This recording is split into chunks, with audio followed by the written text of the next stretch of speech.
What is going on, FA Nation? Jon Impemba here with James Grande. Welcome into the Fantasy Alarm MLB DFS Playbook Preview Show. We got the Thursday 4-game main slate here.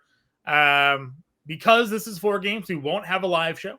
It doesn't mean we're going to abandon you guys, though. We're going to have, obviously, the chat open. You can leave comments in the comment section. Grande and I will be here to help you guys out throughout the day. If you have any line of questions, of course, you can also always pop in to the Fantasy Alarm Discord and throw some questions in there.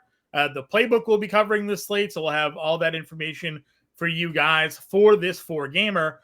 No course on this 4-game slate.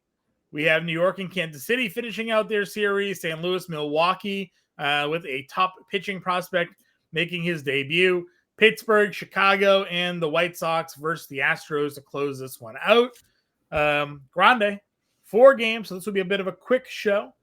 Framber is your top price starting pitcher at $9,800 at home versus the White Sox. Framber Valdez has been on another one of those runs.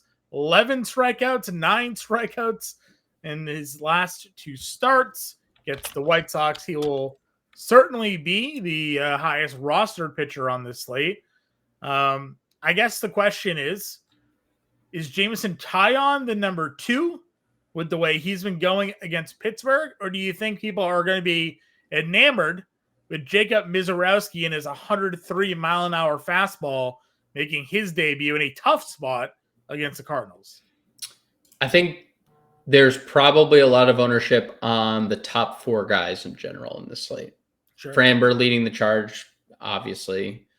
Sonny Gray gets ownership naturally because he misses bats and has been good again. Yep. Right? 2 10-strikeout games in his last 4. And in 2 of them, he's faced the Dodgers and the Diamondbacks, and he's looked pretty good in decent in 1 and 3 of the last 4 games. Yeah, so 4 straight quality starts. So Taillon has not allowed a hit, I think, in like a month. Other than he allows, actually, I take it back. He allows 1 home run a game, and then that's it, right? Yeah, cools him down after that. Yeah, cools him down. And he gets the worst offense against righties, and then Misiorowski, it must be a miserable thing to face because he throws upwards of 103 miles per hour. Yeah, I'd see basically those 4 guys getting ownership, and then not a lot else because Lugo, really tough spot. I don't think people want to play that. Will Warren, good pitcher that strikes people out, but in the worst strikeout spot imaginable. Yeah, we don't think Heaney's going to pitch. Apparently, they recalled McGinsky. Yeah, Carmen is poised for a bullpen role. So we don't even know what the Heaney, because Heaney left. They haven't announced a starter yet. Yeah. But us just speculating that it could be. It was calf cramping, so maybe he'll be good to go. But day-to-day probable tag, I guess we'll see what happens there. It's the Cubs. It's the Cubs. I mean, we're not going to pitch him. I'm just saying, we'll see if he's on the mound or not. And then Davis Martin, who has been good. Yep. Random 7 strikeout game against a team that doesn't strike out. He hasn't struck out anybody all year long. All of a sudden, he's pumping 7 Ks versus Kansas City. But I suspect he doesn't get a lot of ownership. So, I don't think there's a wrong answer between, the top 4. You can Misiorowski is the shiny new toy. Taillon's, old, reliable Honda Civic that has 200,000 miles on it that doesn't break down. Automatic cash game pitchers are Framber and Taillon in this one. Yeah, automatic. Yeah, and you want to get spicy, just use Sonny and Misiorowski against one another and just have, you get 25 strikeouts or something like that. Yeah, see if you can get 20 plus strikeouts. Exactly. Yeah, exactly. All right, catcher again, smaller slates. You can kind of pick and choose where you want to go here.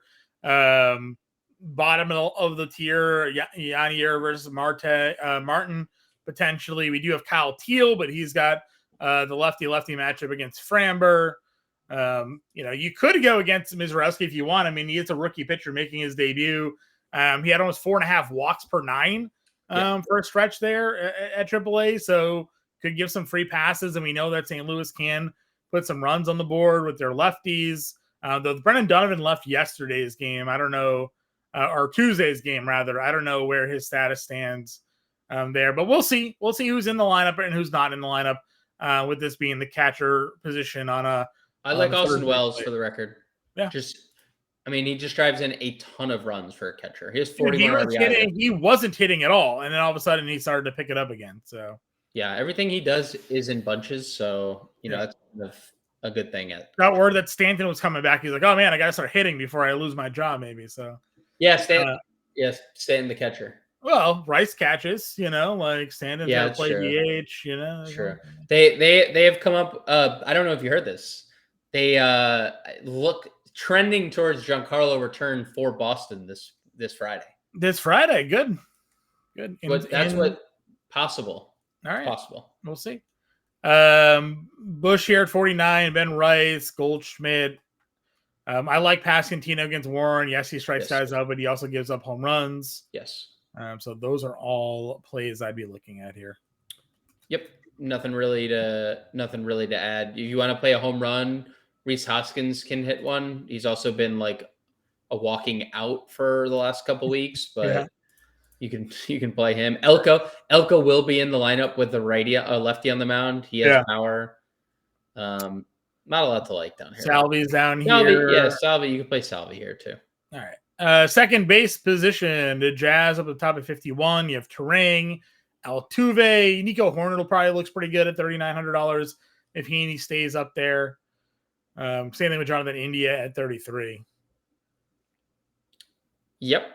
I mean, small slate. I don't mean to run it through, but if there's it's okay. LeMahieu, he's been good. You can play DJ LeMahieu. Sure. I mean, he's been good.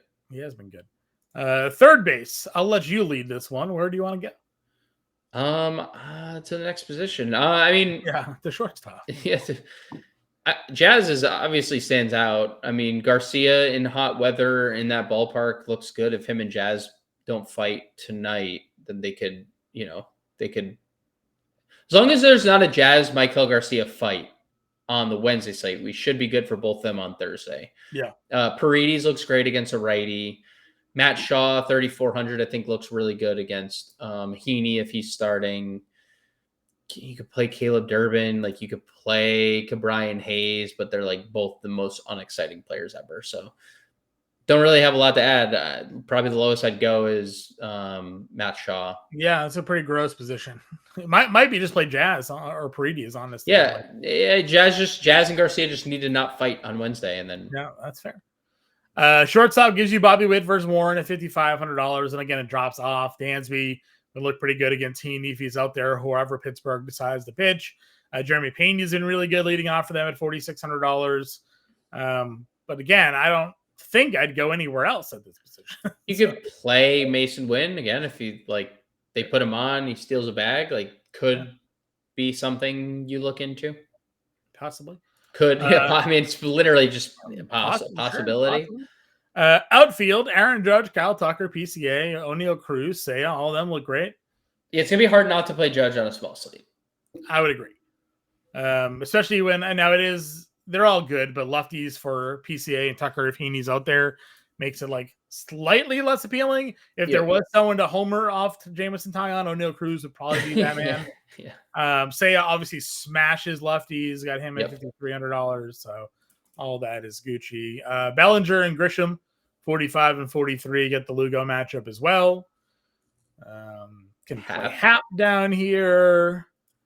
Jackson from the left side. Yeah, lefty Dominguez. He actually had 3 hits from the right side on Tuesday, which was wonderful. He hasn't taken a bat to the plate from the right side, and 3 hits on Tuesday.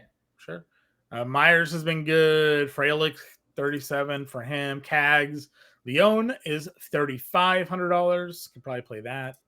Burleson, 34, continues to keeps on keeping on. I think he's been pretty good. Good hitter, dude. Just good hitter. Good hitter. Still waiting for like more power, but just good hitter. Cam Smith, 3K, always and forever. Melton, 2,500. If he's in the lineup, I don't know if he will be, but if he's in the lineup, sure. All right, let's see if we can figure out a core. I kind of did like Framber, Taillon, Judge. Leaves you with 3,600 doll hairs. Punting catcher, maybe Fermin, or even I'd even just play Salvi at 31. I would, yeah. That's 3,700 a position. We really did not have like a lot of LeMahieu at second. Yeah, LeMahieu. And like Lugo's a pretty good pitcher, but he hasn't been great this year.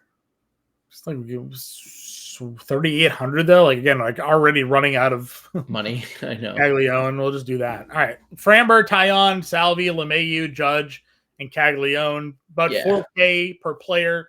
First base, third base, shortstop, and outfield left.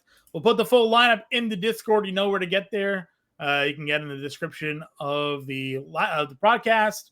You can also go and sign up at Fantasy Alarm and get the access in your profile page for that.